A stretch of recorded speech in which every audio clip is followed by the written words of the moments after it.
So my grandpa came and visited me here for the last like a week and a half, 2 weeks, and he told me his story.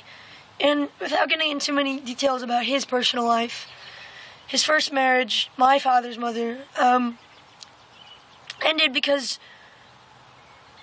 back then, at least for him, for a lot of people, it was about physical attraction. That he found the girl who looked good on his arms, who other guys were jealous of, and they made him happy. And they had to try to make it work because their interests were so different. And that didn't work out. And now his current wife, I love watching them. They have a motorhome. Even, he has a home, but they have a motorhome, and they go, and they've been to Alaska, Arizona. When they come here to see me all the way from across the country, they come down in their RV, and they go back, and they make pit stops, like totally different directions, because they're places they want to go together, and things they want to see together, and things they share a mutual interest with. And I've been looking back at all my past relationships, and keep in mind, I'm only 19. I'm going on 20, which is around the age where my grandparents got married. And if I take the first girl who I ever cared about like that and married her, we might or might not still be together today, and the likelihood is that we would not. And the reason this is because all of us have this idea of what love is in our heads. We go after those ones we find the first ones we find to be physically attractive, the most physically attractive, and we try to make it work with them. And I get that, because love is some sort of chemical reaction in our heads. Everything we feel is in our brains. And it is real. It's not just a chemical reaction anymore, but that's how it's made. And so these things are so natural that we just assume, since we feel that way, that is the one. We have to be with them. We have to fight to be with them, no matter how horribly their just working out skills are. No matter how bad they are at talking things through and making things work. And I was thinking, I've done that. I've been there. And gosh, if I would have married them, I would be in that same unhappy boat right now. I've been doing a lot of thinking about why this happens to us. I think that is because we're so intent on making that relationship work because we feel good about it. But think about it. How old are you? 14, 17, 25. You've got another countless decades in front of you. Why are you trying to make this happen now? I think what lacks from a lot of these relationships is because of what we see in the media. We watch The Notebook and we go, oh my gosh, I want something cute like that. Why can't I have that? Why can't a guy come along and treat me like that? Is that what you really want? Someone you fall in love with because of how they look? You have careless, relentless sex in some house that's crumbling down around you, and then you fight for the rest of your life? Just because it's an interesting, cute little story doesn't mean it's what you want, is it? I mean, why couldn't you meet a nice person when you're 25 and you get to know each other for the next 2 years and fall in love and then get married? Or when you're 40 or 60? What's so wrong about getting married when you're 70? Isn't that kind of cute? I mean, little 70-year-old holding hands walking down the street. But the point is, there's not a time limit on when you can find love. You can find it anywhere. And my thing is watching this media where I was watching someone on TV say, you don't know how beautiful you look right now. I need you. And I'm thinking in my head, how lame is that? That's the best they can come up with, because that's how people feel about each other. When I think about my girlfriend, I think about how incredibly secure I am with her because of how she treats other people. She has a very vulnerable, it's a very vulnerable trait in some aspects because people take advantage of her. And how mad that makes me. But how I never have to worry about how she's going to treat me because she doesn't do that kind of thing. And how she isn't always the most secure with how she looks. And I could be there on Skype and she'll tell me I look like poop, and I'll be like sitting here grinning because she's so damn cute. And she just doesn't see it. and how she's learning to, instead of argue with me when I tell her she's beautiful, to just say thank you.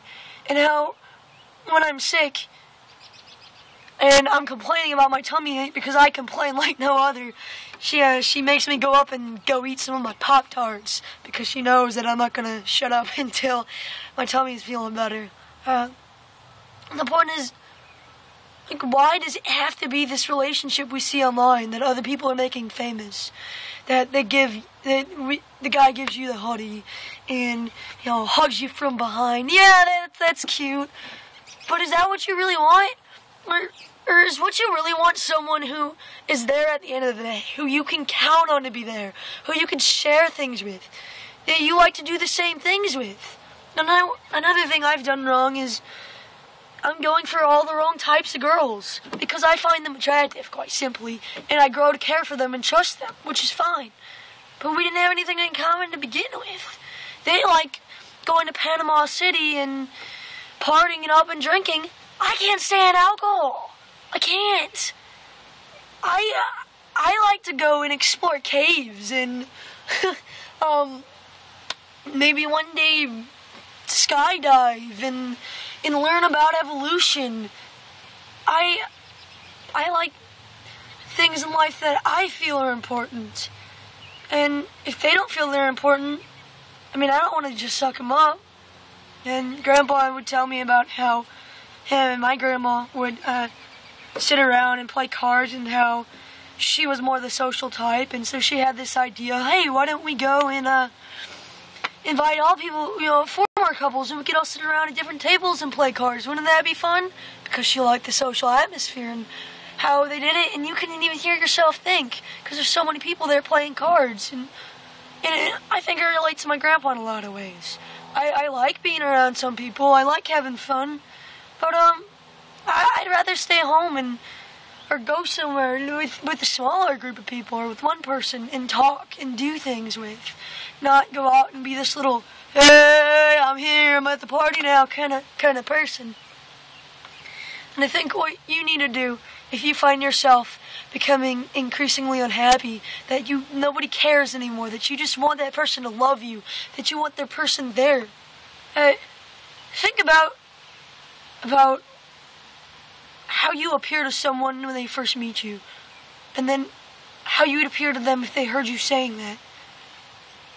They feel like maybe they're just a stand-in, that as long as someone cares, they could be there. And how long is someone going to care for some people?